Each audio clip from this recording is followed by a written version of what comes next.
Salut et bienvenue dans cette nouvelle vidéo. Aujourd'hui, je vous présente la notion d'interpolation de Lagrange. Nous allons apprendre pas à pas ce que c'est que l'interpolation.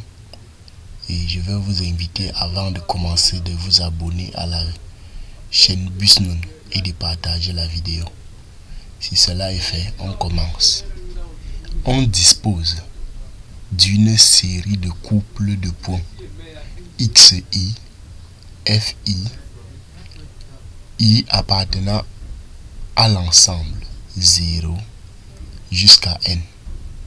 Ça veut dire que on peut avoir le couple x0, f de 0, x1, f de 1. Le but de l'interpolation est de construire un polynôme P qui prennent les valeurs fi au point xi,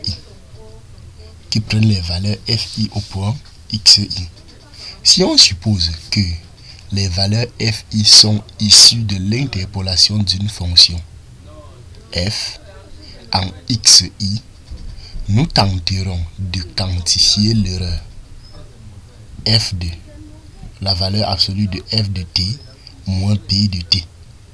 Voici la courbe de la fonction. Je ne sais pas si tout le monde voit. Voici la courbe de la fonction f. Je ne sais pas si tout le monde parvient à voir. C'est la courbe de la fonction f ici. Et maintenant, si nous avons à chaque fois le couple,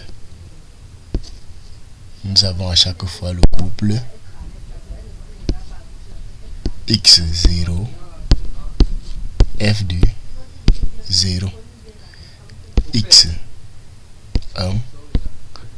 f2, 1. Si nous avons ces couples x2, f2, 2, ainsi de suite jusqu'à xn, f2, n. Ça voudrait donc dire que la courbe que vous voyez ici est la courbe de la fonction et qu'on va donc approximer avec une fonction p de t. On va donc trouver une autre fonction p, comme c'est un polynôme, de la forme ci, telle que la distance quittant de f et l'autre soit l'erreur. C'est ça dont il est question ici. Voilà. Je sais pas si c'est... Désolé. Oh là là.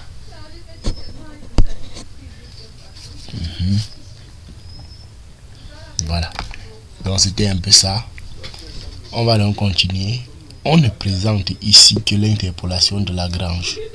Bien sûr qu'il existe d'autres, comme par exemple l'interpolation de Hermite, qui, outre les valeurs de f de i, s'intéresse également aux valeurs de la dérivée en xi. Donc c'est de pourquoi il est question ici. Donc dans les prochaines vidéos, nous allons aborder les notions d'interpolation de Lagrange uniquement. Ok, merci et à la prochaine donc pour une nouvelle vidéo.